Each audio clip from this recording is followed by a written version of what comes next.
Hello everyone, welcome back to another episode of Technologyglance.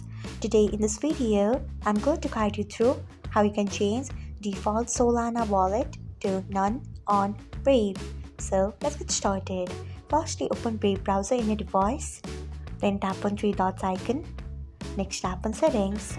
After that, tap on Brave wallet, then you can see the option of default Solana wallet, tap on it. After that, you can see the option of none. Select on it, then tap on done. So this is how you can change default Solana wallet to none on Brave. Thanks for watching. If you found this guide helpful, we would love it if you hit the thumbs up button below. We upload great new tech tutorials like this one every day, so do not forget to subscribe to our channel and hit the bell icon so that you'll never miss another update.